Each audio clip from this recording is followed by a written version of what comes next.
The results we got with this method were incredible. Did you know that in China they used to propagate fruit trees and all kinds of cuttings using nothing more than walnut shells? This method is very similar to air layering, but with one key difference. Instead of removing a full ring of bark, we only make a small wound, also called a window. And what do we achieve with that? Very simple. The plant doesn't get stressed, it maintains its sap flow, and we can perform many more layers without weakening the tree. Unlike conventional air layering, which acts almost like a heavy pruning cut, this Chinese method avoids unnecessary stress and allows us to fully take advantage of the tree's vitality. Today we're going to apply it to 3 plants, a rose bush, a lemon tree, and an apple tree. So stay with me. Let's get started. For the Chinese method, we need very few materials. First, a plastic bag that we'll cut into small squares to use as little containers where we'll place the peat or growing medium. We'll also need a utility knife or scissors to make the precise cuts required during the process. Next, we need substrate. This can be peat moss, enriched soil, or even moss if you have it available. We'll also need something to tie it in place: zip ties, string, or even tape. Any option works well to secure the method onto the branch. Finally, we're going to use cinnamon water. This acts as a natural antifungal treatment and will greatly increase the chances of success. The first step is cutting the plastic bag into small squares, about 1.5 to 2 inches wide. Since we're working with 3 plants today, rose, lemon, and apple, we only need 3 squares. On each square, place about a teaspoon of peat or your chosen substrate. Before closing it, we're going to moisten it with cinnamon-infused water. This mixture effectively prevents fungal growth and pathogens. To prepare it, simply mix 1 liter of water with a pinch of cinnamon, strain it through a fine strainer or coffee filter, and pour it into a spray bottle.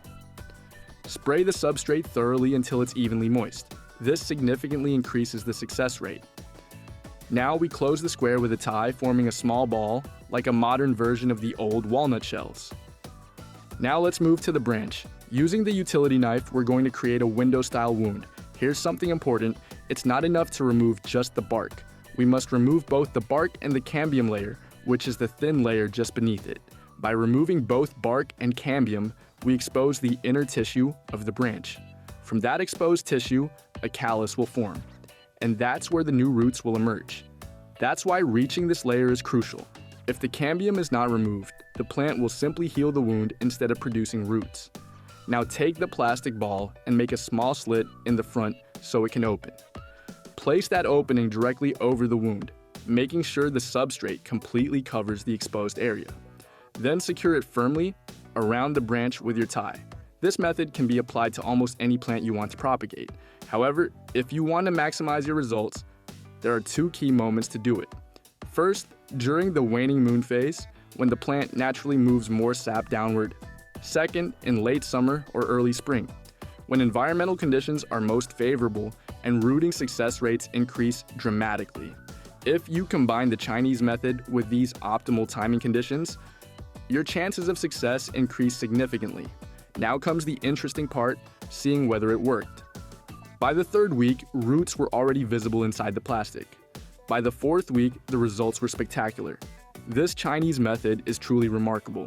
It's very similar to air layering, but in a much smaller format and causing far less damage than traditional air layering. With this technique, you now have an easy and accessible way for anyone, anywhere, to propagate fruit trees, ornamental trees, or almost any plant you like. If you enjoyed this video, I'd really appreciate a like and a comment, and feel free to share it with anyone who loves plants as much as I do. Thank you so much, and I'll see you in the next video.